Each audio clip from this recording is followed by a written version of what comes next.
Bebe's baby brother. Miss Jules asked Damon to pass back the homework. Bebe Gunn waited nervously. Except for art, her grades had not been very good lately. If she didn't start bringing home better grades, her parents said they wouldn't let her stay up past midnight. She did her best artwork after midnight. Damon handed Calvin his homework, then Todd, then Joy. "Where's yours?" asked Calvin. "I don't know," said Bebe. "Did you do it?" asked Calvin. "Yes, I did it," said Bebe. "I worked extra hard on it. I hope Miss Jules didn't lose it." Damon finished passing out the homework, and Bebe never got hers. "Bebe, will you come here, please?" said Miss Jules. She pushed out of her seat, stood up, and nervously walked to Miss Jules' desk. "I did my homework, Miss Jules," she said. "Really?" "Yes, I know," said Miss Jules. She held Bebe's homework in her hand. "Oh," Bebe sighed with relief. "I was afraid you'd lost it." "No, I didn't lose it," Miss Jules said sternly. She showed the back of the paper to Bebe. Someone had written, "Miss Jules is as fat as a hippopotamus, and she smells like one, too." "I didn't write that," exclaimed Bebe. "I love the way you smell." Miss Jules smiled. "But if you didn't write it, who did?" "Ray," Bebe instantly replied. "Who's Ray?" "He's my little brother. Ray Gunn.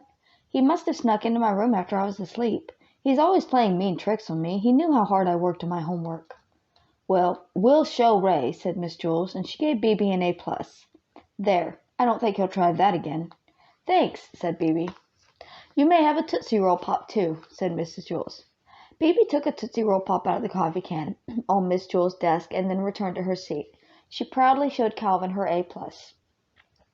The next day, Miss Jules asked Damon to hand back another batch of homework.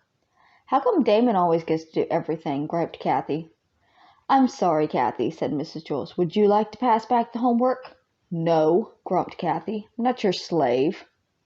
Damon passed out the homework again, and Bebe didn't get hers. Miss Jules called her to her desk. On the back of the homework, someone had written, "Miss Jules has a head full of oatmeal, and it leaks out of her ears." "I didn't write it," said Bebe. "Ray?" asked Miss Jules. Bebe nodded. "Why don't you start checking the back of your homework?" suggested Miss Jules. "I did when I woke up," said Bebe. "He must have done it after breakfast, while I was brushing my teeth. We had oatmeal for breakfast." She shook her head. "I won't brush my teeth any more." "You have to brush your teeth," said Mrs. Jules. "My parents think he's such a little angel," Bebe complained. "He's always wrecking things, and then I'm always the one who gets in trouble." "Why can't you be more like Ray?" they say.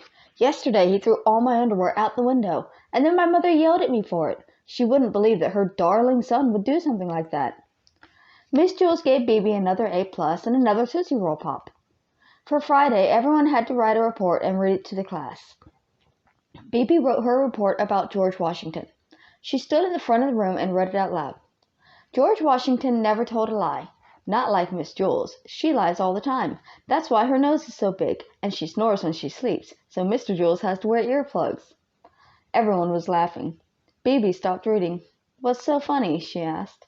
"Come here," said Mrs. Jules. Bebe shrugged and then walked back to Mrs. Jules' desk. Miss Jules showed her what she had just read. "Did I just read that out loud?" Bebe asked. Miss Jules nodded. "I was just reading it," Bebe explained. "I wasn't listening." "It was Ray again, wasn't it?" asked Miss Jules. "Had to be," said Bebe. "Yesterday he put toothpaste in my socks, and then my mother got mad at me for making a mess and wasting toothpaste." Bebe got an A+ on her report and another Tootsie Roll Pop. After school, Miss Jules called Bebe's mother on the phone. "Hello, Mrs. Gunn. This is Miss Jules from Wayside School." "What's Bebe done now?" asked Miss Gunn. "Oh, Bebe hasn't done anything wrong," said Miss Jules. "She's a wonderful girl." "Oh, that's a surprise," said Miss Gunn. "She's always causing trouble at home." "I wanted to talk to you about that," said Miss Jules. "I think you're being unfair to Bebe. I think she often gets in trouble when really Ray is to blame." "Ray?" asked Miss Gunn. "Yes, I know you think he's a perfect angel," said Miss Jules, "but some children can be angels on the outside and devils underneath." "Yes, that sounds like Bebe," said Miss Gunn. "I'm not talking about Bebe. I'm talking about Ray." "Ray?" asked Bebe's mother. "Who's Ray?"